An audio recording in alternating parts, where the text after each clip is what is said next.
back to my channel, and today I'm going to be talking about series. In this video specifically, I'm going to be talking about arithmetical progression and geometrical progression. So let's begin by talking about what a series actually means. So what is a series and why is it important? Well, a series essentially takes a specific amount of terms or an infinite amount of terms and sums them all up. Each of these terms follow a specific rule. So that's essentially the underlying principle of a series. Now, there are a lot of other intricate rules and other things that go inside the summation or series, but that is the underlying principle. Now, how do we denote this mathematically? Now, in mathematics, substitution is very important. So we denote it by this symbol, which is called sigma. Now, this symbol is very important for a variety of reasons. We can make a connection with arithmetic. So if we take 1 plus 1 is equal to 2, that's pretty easy because in our minds we just think of the addition symbol or the plus symbol. Now, if mathematicians had to write 1 plus, we have to write the word 2, we have to write the word equals 3, we have to write the word for equals, then that would be pretty tedious and it would be pretty hard. So essentially substitution is very important. Now, in a sense, substitution is more important for harder things, which we have over here. Okay, so let's begin by talking about the importance of a summation before we move on to talk about all the specific notation that goes with the sigma notation. Okay, so why is it important? Well, series are a very important variety of reasons. They're used in banking, for example, when we want to calculate the money, or they even are used in medicine. But most importantly, they're used in engineering. Now, in calculus, the series are very important. Now, for example, if you want to try to approximate or try to get an accurate guess at the area under a curve, the integration symbol is what it does. But behind that, we have the summation.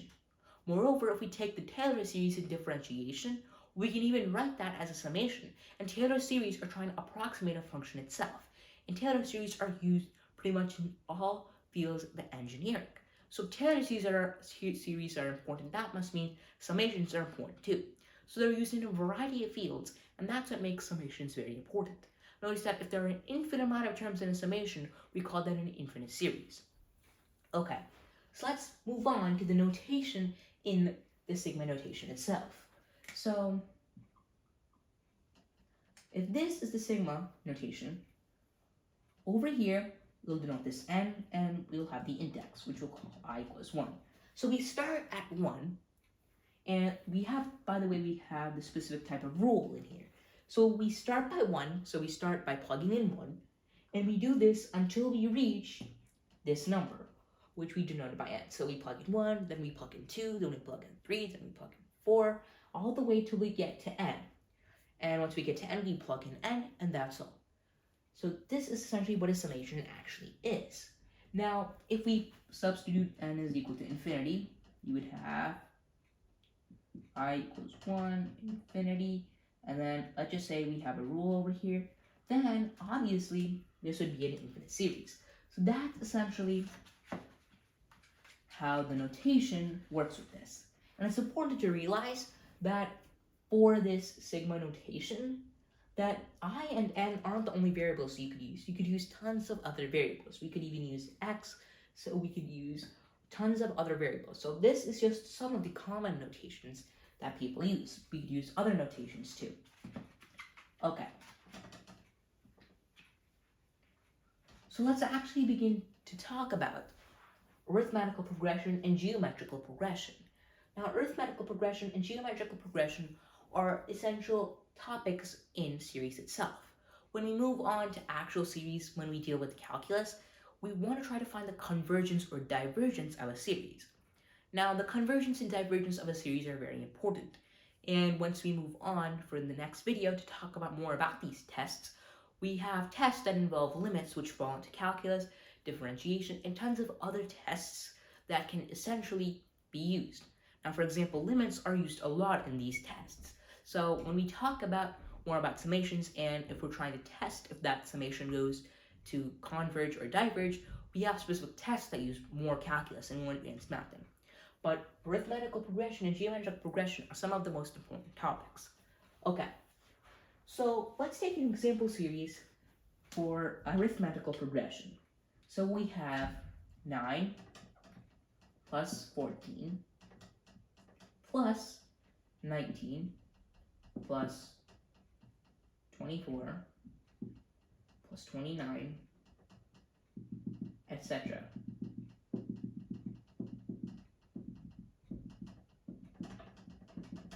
Okay, so this is how it goes. It goes on forever and ever and ever and ever. So this is essentially we can call a series. Now, to most of us, we would obviously find a pattern. We could find that this would be 5, this would be 5, and this would be 5. So we could say the pattern is 5. But in reality, the pattern is 5 doesn't make a lot of sense. There's a lot of some key principles that we can understand in this series.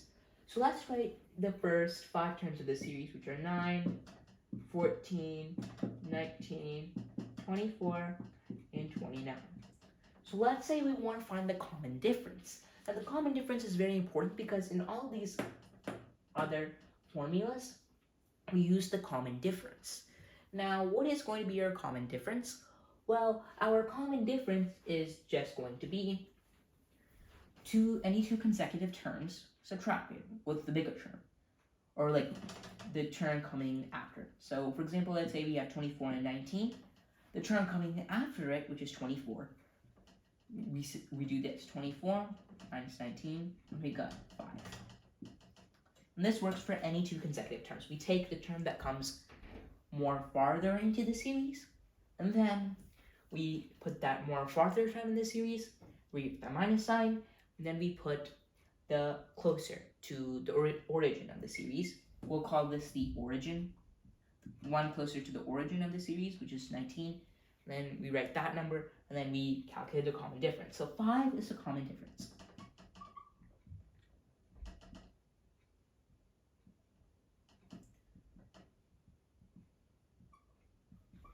So as you can see over here, we found the common difference very easily. Now, what most people would say, oh, this is probably just going to be the pattern is 5. But in reality, 5 is the common difference. We have to use a more labeled structure. Now, let's actually try to find some more mathematical secrets inside this essential series. Now, we want to find, say, any term. So let's say we want to find a to the n. A to the n is pretty much any term. So this is going to be a to the 1, a to the 2, or a sub 2, a3, a4, a5. And this goes on forever. Now let's say we want to find an. Now, by the way, when we denote this mathematically, we're not saying that there's a specific term where this goes 5, 6, 7, 8, and then n pops up. We mean we want to substitute for an n. So let's just say we want to find the 6th term. Now this is pretty easy. 29 plus 5 is obviously just going to equal to 34. But we can use this. So we have a plus n minus 1 times a common difference. Now, what is n minus 1? Well, n is as we saw over here. So let's write the general formula. So this is going to be, and we've denoted this by L over here, so A sub n. So we got A plus n minus 1 D. You also may be wondering, what is A? Well, A is just going to be our first term. Okay. Now, we can start calculating this. 6 minus 1 is just going to equal 5. 5 times 5 is 25, plus 9 is going to equal to, obviously, 34. So you got 25 plus 9, this is going to equal to 34. So we've got our 6th term in the sequence. Now, this may seem not much useful right now, but it actually can be way useful in the future. If you want to calculate the 100th term, all we just pretty much need to know is the first term, the common difference, and we just need to know what term we're calculating to. Then we can pretty much calculate the 100th term. So let's actually try to calculate the 100th term over here. So we try to calculate the 100th term. Obviously, common difference would be 5. 5 times 100, well, n minus 1, if this is going to be a 100, 100 minus 1 is 99, and then plus 9. So 99 times 5 is 9 times 5 is 45. 9 times 5 is 45. 45 plus 4 is 49. 495 plus 9. So that's 14. 1 plus 9 is 10. 504. So 9 times 5 is 45. 9 times 5 is 45. 40 plus 49. Okay. 49. Okay. So we got 504. And as you can see, this kind of resembles the pattern in our sequence. We can see it goes 9 4 9 4 9 4 9 4 9 4 9 4 9 4 9 4 9 4, and so on and so forth. So as you can see over here, this is a very powerful tool that we can use. So we got 504 because first is 9, and then if it's a 100, so for this example, first is 9, then 6 minus 1 is 5, 5 times 5. So we got 100, so we got 9 plus 100 minus 1 is 99, 99 times 5, and then we have 9 plus 99 times 5, and then once we calculate that, that is going to equal to our 100th term, which is 504 in this case. So as you can see over here, it's a very powerful type of formula.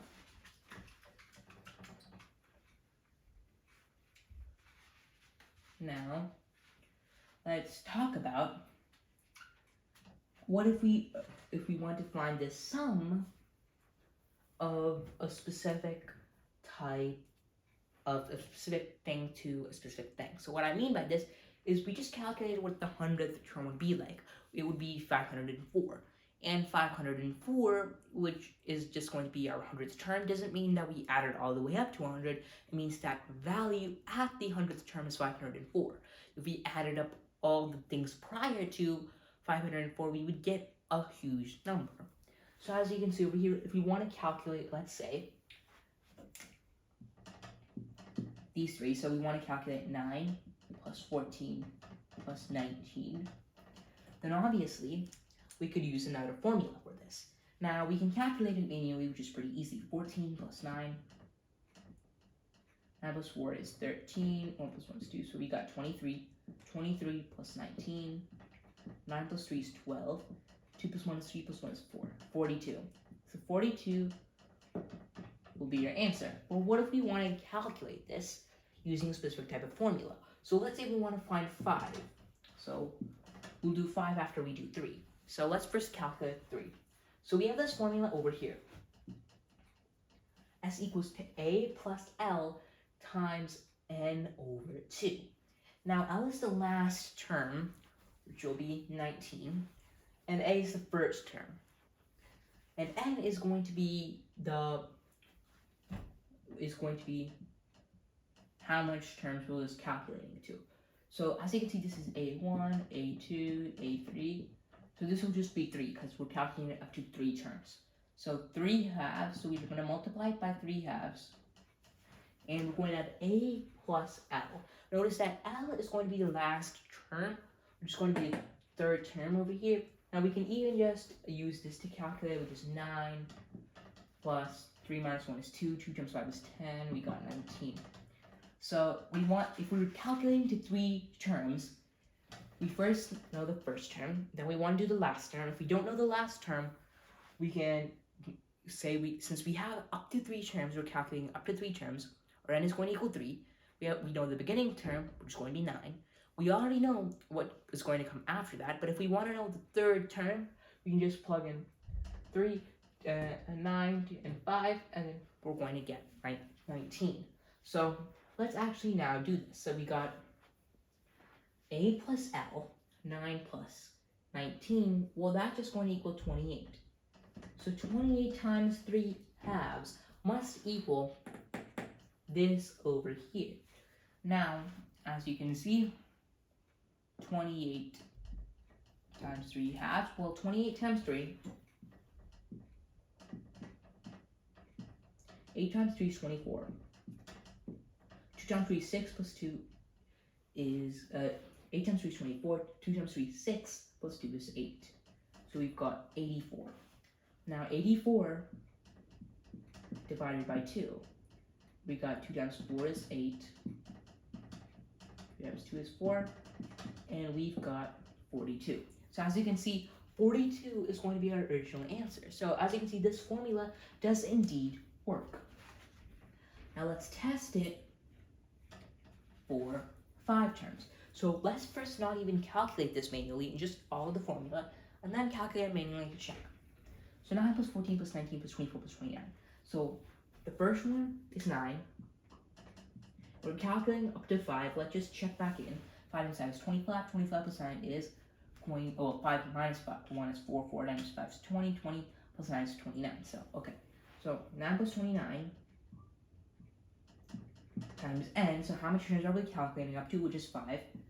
5 halves. 9 plus 29 is just going to be 38. 38 times 5. N times 40. 3 times 50 plus 4 is 19. 190 over 2.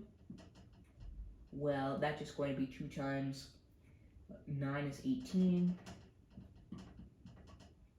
2 times 5 is 10. So we got 95. Well, we already know when calculating manually that this is going to be 42. So 24 plus 29. 9 plus 4 is 13. 2 plus 2 is 4 plus 1 is 5. So 53.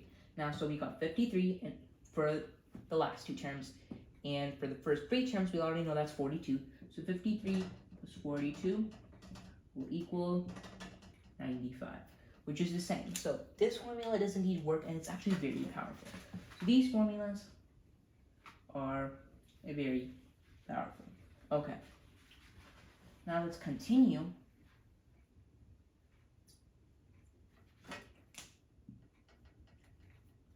To talk more about the other formulas. Then let's move on to geometrical progression.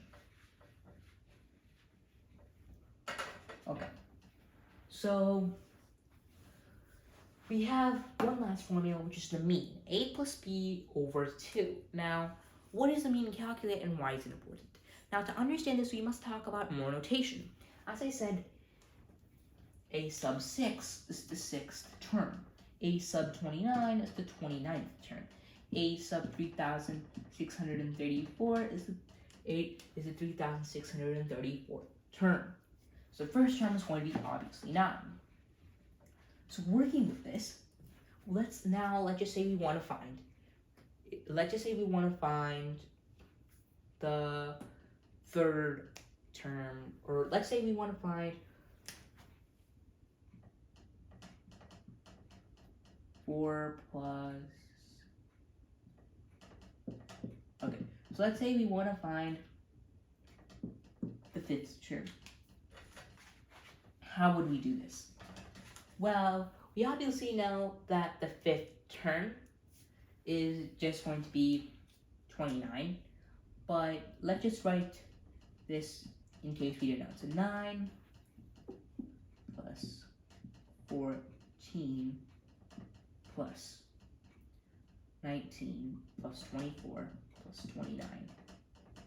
And we already know the next term will just be 34. Okay, so as you can see over here, this is going to be our series. Now, how do we essentially try to manipulate the series so that it's to our advantage?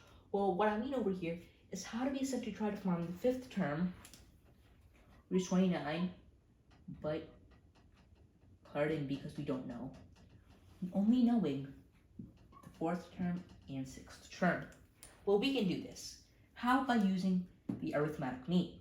We know that if this is a sub 1, a sub 2, a sub 3, a sub 4, a sub 5, and a sub 6. Now, a sub 4 plus a sub 6 all over 2 must give us a sub 5, because 4 plus 6 is 10, 10 over 2 is 5. Now, we can do this right now, and we can check 24 plus 34 is going to equal to 58. 58 over 2 is 29. So as you can see, 29 indeed is going to be our answer. So this is an arithmetic thing. It's actually very powerful. And we don't just have to do it for consecutive terms. We could do 4 plus 14 over 2, that would be 9. So knowing the 4th term and the 14th term would enable us to calculate the 9th term. This is an actually useful formula. Just knowing 2 terms, we can pretty much calculate what term essentially is going to be the average of them. 14 plus 4 is 18, 18 over 2 is 9. We can calculate by the positions of the terms. Okay, so that is the arithmetic mean. Now that we've talked about arithmetic sequences and the common difference, what's the difference, we can just talk about how this actually works. So if we were to write it in a series in a sense, we could write A will be the first term plus A plus D plus A plus 2D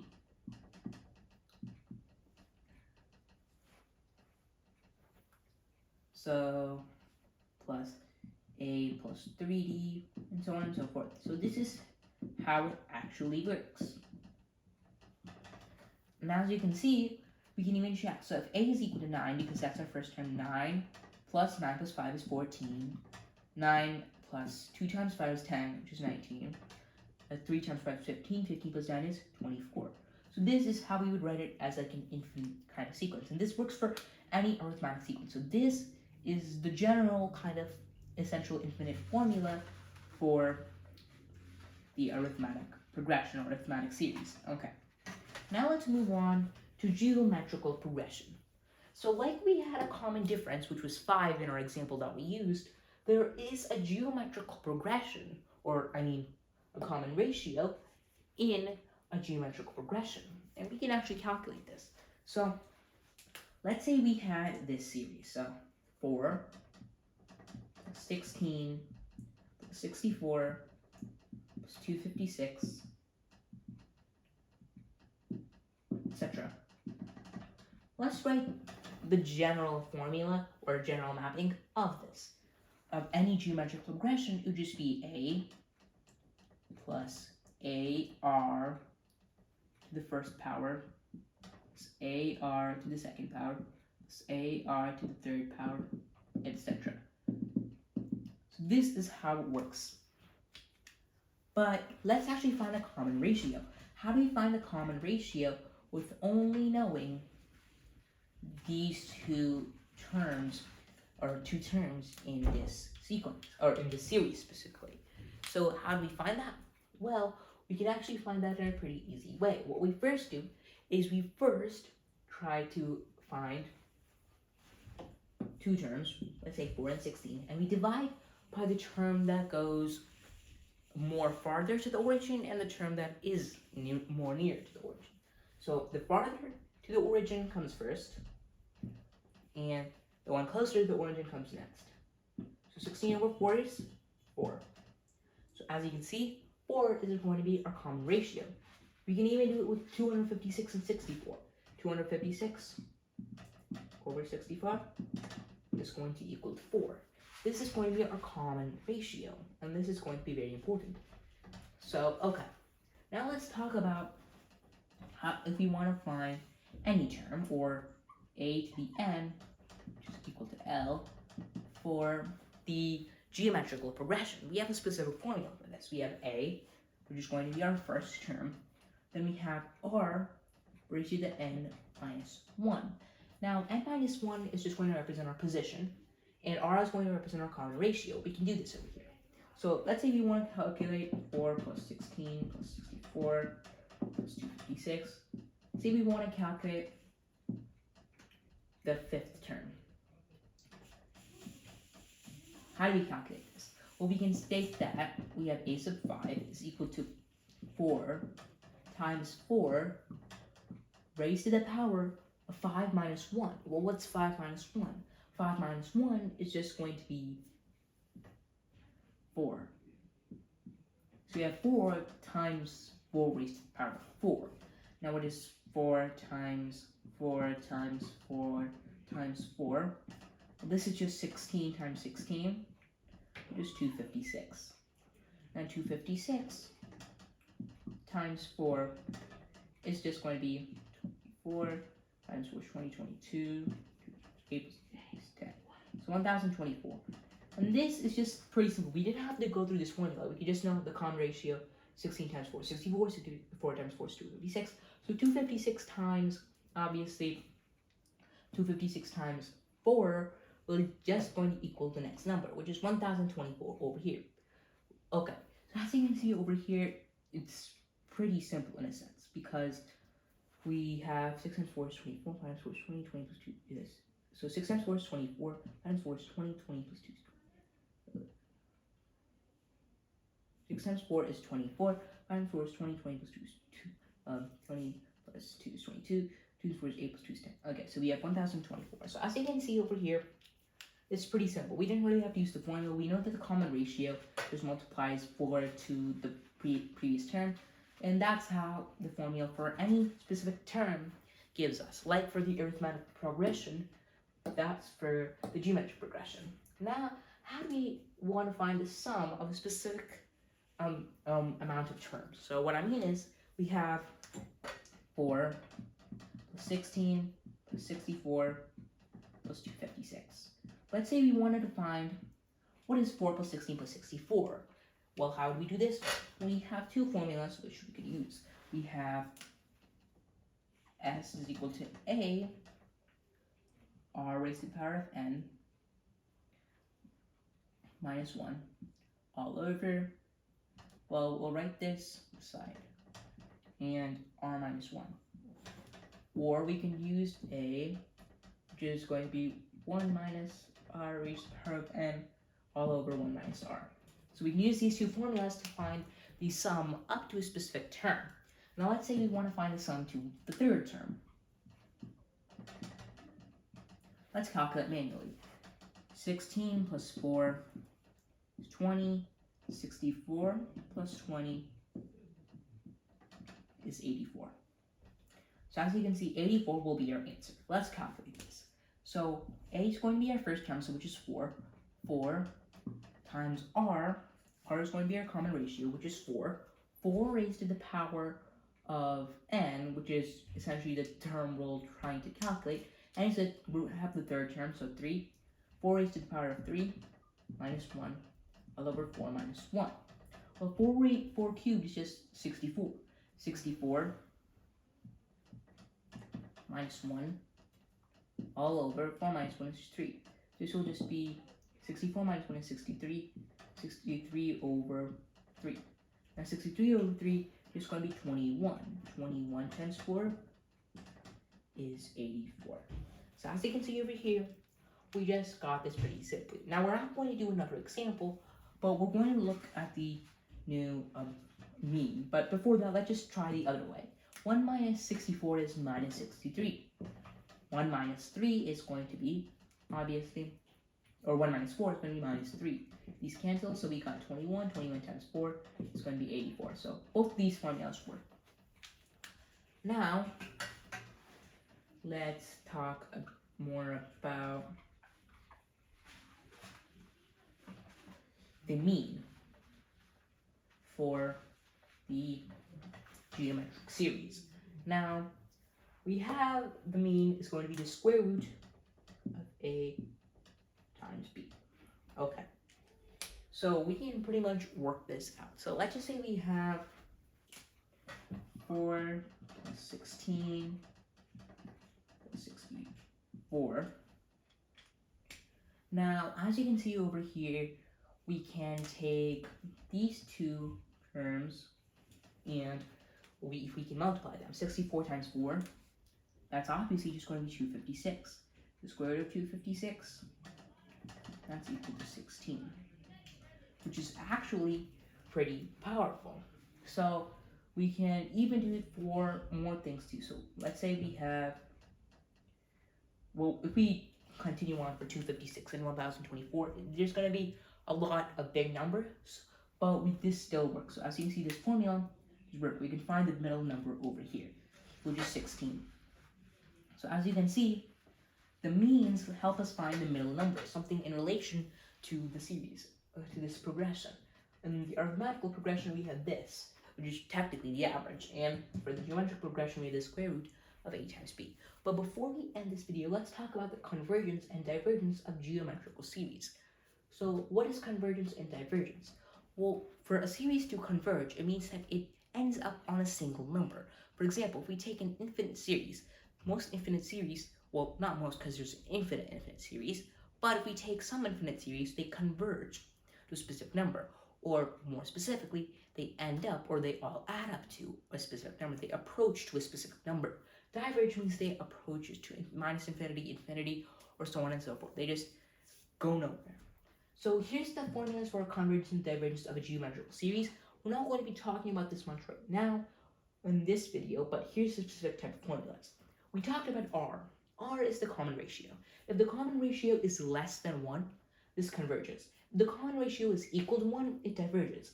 If the common ratio is greater than 1, it also diverges. So by 1, for 1 I mean step 1, if the common ratio is the absolute value of the common ratio, by the way, so if the absolute value of the common ratio is less than 1, then it converges to A over 1 minus R. Now, for 2, for example, if the absolute value of R can equal either 1 or minus 1. Now, if we have 1 for the common ratio, let's just say we have 9. That was our first term. If 1 is the common ratio, we'll have 9 plus 9 plus 9 plus 9 plus 9, going on forever. That's infinity. If we have minus 1 as our common ratio, well, we would have 9 times common ratio is going to be minus 1 raised to the, well, 9 plus, so this is going to be your second term, 9 times, which is minus 1, raised to the 1, which is minus 1, plus 9 times 1 plus 9 times minus 1, and so on and so forth, because this will just be oscillating. And so this doesn't converge or diverge. Well, it diverges in a sense. So it doesn't converge to anything. And if R is greater than 1, it diverges because things keep growing bigger and bigger and bigger, and hence they diverge. Okay, so these are the convergence and divergence of geometrical series. And specifically summations, we deal with convergence and divergence a lot. The part that involves calculus often involves convergence and divergence. When we have divergence tests or convergence tests, mostly divergence tests, we use calculus to essentially see if a series converges. Now that we've talked about that, we can make this video to an end. If you like this video and if you like this channel, please subscribe to learn more. Thank you.